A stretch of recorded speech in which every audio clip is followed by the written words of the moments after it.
కార్తీక పురాణంలో 12వ అధ్యాయం ద్వాదశి ప్రశంస. ఈ వీడియో స్కిప్ చేయకుండా లాస్ట్ వరకు చూసేయండి. మహారాజా, కార్తీక మాసమున కార్తీక సోమవారంన కార్తీక ద్వాదశి వ్రతమును గురించి సాలగ్రామపు మహిమలను గురించి వివరించెదను విను. వశిష్ఠ మహాముని ఈ విధముగా తెలియజేసిరి. కార్తీక సోమవారం నాడు ఉదయమునే లేచి కాలకృత్యములు తీర్చుకొని నదికి వెళ్లి స్నానం చేసి ఆచమనము చెయ్యవలి. తరువాత శక్తి కొలిది బ్రాహ్మణునకు దానమిచ్చి ఆ రోజంతయు ఉపవాసం ఉండి సాయంకాలము శివాలయమునకు గాని విష్ణులయం దేవుణ్ణి పూజించి నక్షత్ర దర్శనం చేసుకొని పిమ్మట భుజింపవలె. కార్తీక మాసంలో శని త్రయోదశి వచ్చిన ఎడల ఆ వ్రతం ఆచరించినచో 100 రెట్లు ఫలితం కలుగును. కార్తీక శుద్ధ ఏకాదశి రోజున పూర్ణ ఉపవాసం ఉండి ఆ రాత్రి విష్ణులయమునకు వెళ్లి శ్రీహరిని నామస్మరణ ధ్యానించి శ్రీహరి సన్నిధాన్ని పురాణ కాలక్షేపం చేసి మరునాడు బ్రాహ్మణ సంరాధన చేసిన కోటి జ్ఞానములు ఫలితము కలుగును. ఈ విధముగా చేసిన వారులకు సూర్యగ్రహణ సమయమున గంగా నదిలో స్నానం చేసి కోటి బ్రాహ్మణులకు భోజన దానం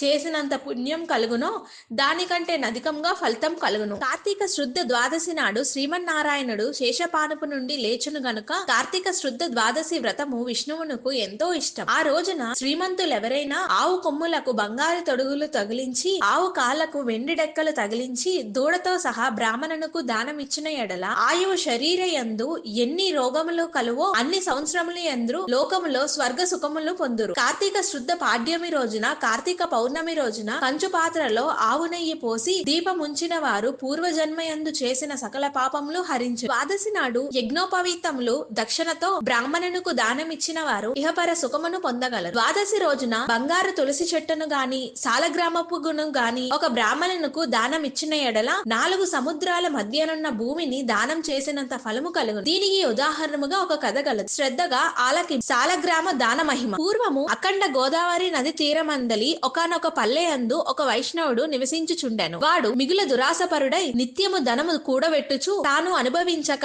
ఇతరులకు పెట్టక బీదలకు దాన ధర్మాలు చెయ్యక ఎల్లప్పుడూ అపార నిందలతో తానే గొప్ప శ్రీమంతుడుగా విర్రవీగుచు ఏ జీవికి కూడా ఉపకారమైన చెయ్యక పరుదివ్రమ్యం నెట్లు అపహరింతునా అని తలంపుతో కుత్సిత్తద బుద్ధి కలిగి కాలం గడుపుచు అతడు ఒకనాడు తన గ్రామమునకు సమీపమున ఉన్న పల్లెలో నివసించుచున్న ఒక బ్రాహ్మణునకు తన వద్దనున్న ధనమును పెద్ద వడ్డీకి అప్పుగా ఇచ్చాను. మరి కొంతకాలమునకు తన సొమ్ము తనకిమ్మని అడగగా ఆ విప్రుడు, అయ్యా, తమకు ఇవ్వవలసిన ధనము ఒక నెల రోజు గడువులలో ఇవ్వగలరు. మీ రుణం ఉంచుకో. ఈ జన్మలో తీర్చని ఎడల మరు జన్మను మీ ఇంట ఏ జంతువుగానో పుట్టి అయినా మీ రుణము తీర్చుకోగలరు అని సవినయముగా వేడుకొనె. ఆ మాటకు కోమటి మండిపడి, అట్లు వీలు లేదు, నా సొమ్ము నాకుడే ఇవ్వమని వేడుకొనెను. లేని ఎడల నీ కంఠము నరికి వెయ్యుదును అని ఆవేశం కొలది వెనక ముందు ఆలోచించకుండా తన మొలనున్న కత్తితో ఆ బ్రాహ్మణుని గొంతు